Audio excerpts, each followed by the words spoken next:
Wifi competition classes में आपका स्वागत है। आज हम आप लोगों के लिए क्लास 12 की फिजिक्स के प्रश्नों की सीरीज को लेके आए हैं जो बोर्ड परीक्षा 2021 के लिए अत्यंत महत्वपूर्ण है। अगर बोर्ड परीक्षा 2021 में फिजिक्स में पहले चैप्टर से कोई भी क्वेश्चन अगर बनता है तो हमारे इन प्रश्नों से होकर जरूर जाएगा, इनसे रिलेटेड ही क्वेश्चन आएगा, इस बात की मेरी 100% श्योर गारंटी है।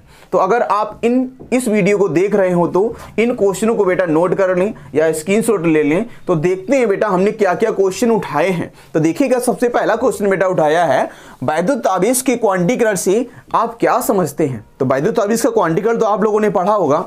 तो वैद्युत आवेश का क्वांटीकरण बेटा होता है किसी वस्तु पर उपस्थित आवेश मूल आवेश का पूर्ण गुणज होता है। किसी वस्तु पर उपस्थित आवेश मूल आवेश का पूर्ण गुणज होता है। तो क्या होता है बेटा Q बराबर यानी जहां E क्या होता है मूल आवेश है इलेक्ट्रॉनिक आवेश। मूल आवेश इलेक्ट्रॉनिक आवेश अच्छा क्या होता है ये तो भी आप लोगों ने पढ़ा होगा। तो इलेक्ट्रॉनों पर उपस्थित आवेश को मूल आवेश इलेक्ट्रॉनिक आवेश कहते हैं। इसका बेटा मान होता है 1.6 × 10⁻⁻19। ये होता है बेटा ऋण आवेश होता है। क्या होता है ऋण आवेश होता है। तो देखिएगा बेटा दूसरा क्वेश्चन क्या है, दो बिंदु आवेशों के बीच लगने वाले आकर्षण अथवा प्रतिकर्षण बल के लिए कूलाम का सूत्र लिखिए।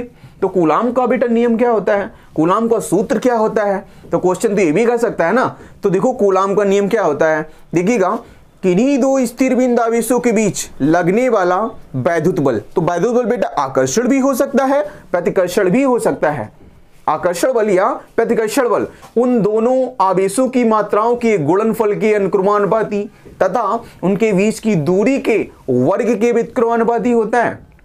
इसे हम लोग बेटा क्या कहते हैं, कूलाम का नियम कहते हैं। तो बेटा इसका कूलाम का नियम अगर सदिश रूप आता है वो भी आप लिख सकते हैं। तो बेटा से होता क्या है कूलाम के नियम, F बराबर 1/4πε0 Q1 Q2 upon r²। F बराबर 1/4πε0 Q1 Q2 अपॉन r²। तो जहां ε0 क्या होता है, ε0 भी बेटा पूछ सकता है। ε0 बेटा होता है निर्वात या वायु की वैद्युशीलता।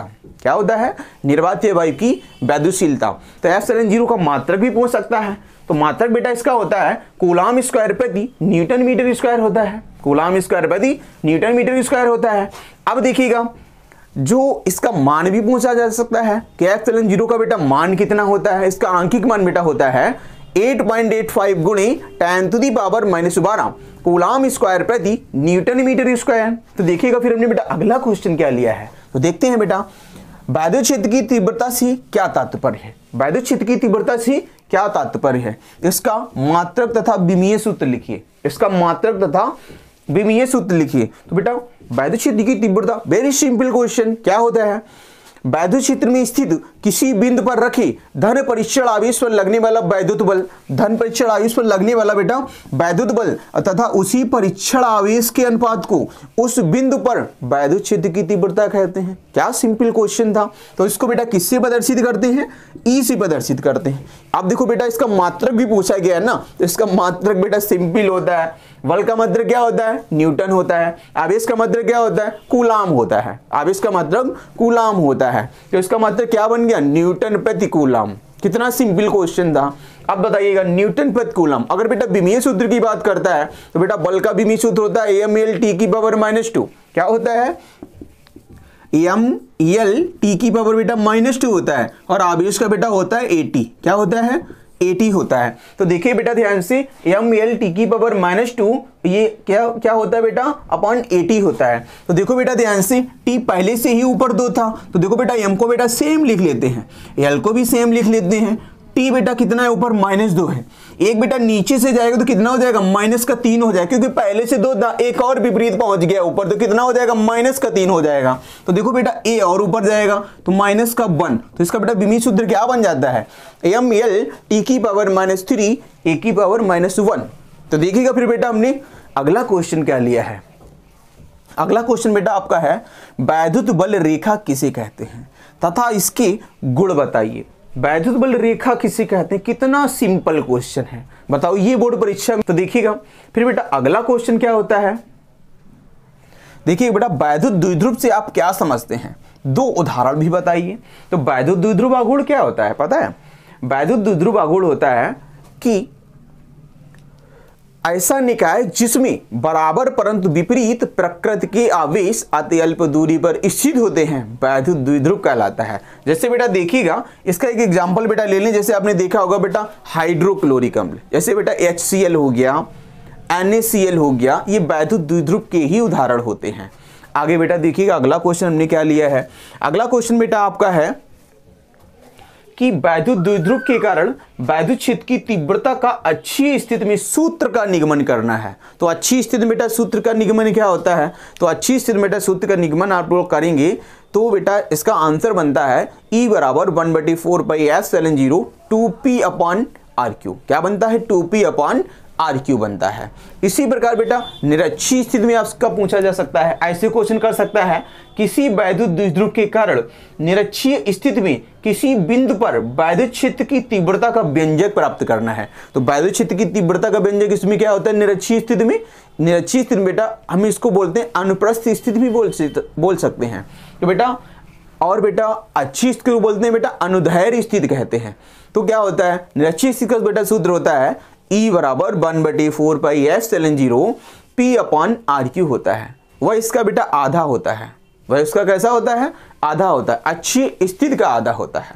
तो देखिएगा बेटा इन प्रश्नों की सीरीज में बेटा अगला क्वेश्चन आपका क्या है, वैद्युत द्विध्रुव आघूर्ण से आप क्या समझते हैं। तो सिंपल है, वैद्युत द्विध्रुव आघूर्ण से आप क्या समझते हैं। देखिएगा कितना सिंपल क्वेश्चन है। तो इसका आंसर क्या हो जाएगा, पता होगा ना आप लोगों को कि वैद्युत द्विध्रुव के एक आवेश तथा दोनों आवेशों के बीच की दूरी के गुणनफल को वैद्युत द्विध्रुव आघूर्ण कहते हैं।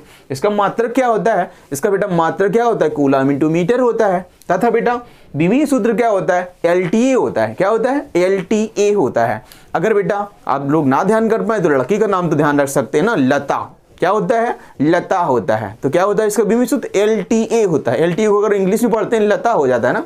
आगे बेटा देखिएगा यह कैसी राशि होती है, तो वैद्युत द्विध्रुव बेटा एक सदिश राशि होती है क्योंकि दिशा को बताती है। वैद्युत द्विध्रुव एक कैसी राशि होती है बेटा, सदिश राशि होती है। तो देखिएगा अब क्या कह रहा है बेटा क्वेश्चन, तथा इसकी दिशा भी बताइए। तो वैद्युत द्विध्रुव को बेटा जो दिशा होती है, अगर बेटा हम लोग कोई वैद्युत द्विध्रुव ले लें, ये बेटा आपका वैद्युत द्विध्रुव है, ये बेटा -Q, ये बेटा +Q। तो इसकी दिशा सदैव ऋण आवेश से धन आवेश की होती है। इसकी दिशा कैसी होती है बेटा, ऋण आवेश से धन आवेश की ओर होती है। तो हम आप लोगों से केवल इतना ही कहना चाहेंगे कि जितने भी आपके महत्वपूर्ण क्वेश्चन हैं तो इन प्रश्नों को आप लोग अच्छे से नोट कर लीजिएगा, अच्छे से बेटा नोट कर लीजिएगा और अच्छे से तैयार कर लीजिएगा। अगर इन प्रश्नों में कोई भी क्वेश्चन आप लोगों को ऐसा लगे जो आप लोगों से ना हो, आप लोग मॉडल की भी सहायता ले सकते हैं। जो क्वेश्चन आप लोगों से ना हो तो आप लोग कमेंट बॉक्स में क्वेश्चन नंबर डाल के उन क्वेश्चन को क्वेश्चन नंबर डाल देना, बस उतने में हम आप लोगों को समझ जाएंगे कि कौन सा क्वेश्चन आप लोग आंसर चाह रहे हैं। आंसर बेटा आपको कल इसी टाइम पे आपको आंसर मिल जाएगा। कोई भी डाउट हो आप लोग कमेंट बॉक्स में बता दें, उसका आंसर आप लोगों को मिल जाएगा। अब इसके आगे का वीडियो हम आप लोगों के लिए कल लेके आते हैं। नेक्स्ट वीडियो हम मिलते हैं। इसके आगे का बेटा जो क्वेश्चन सीरीज होगी वो होगी वैद्युत फ्लक्स तथा गॉस की प्रमेय। इन क्वेश्चनों को बेटा हम लेके आएंगे, तो बने रहिएगा हमारे इस वीडियो में अंत तक।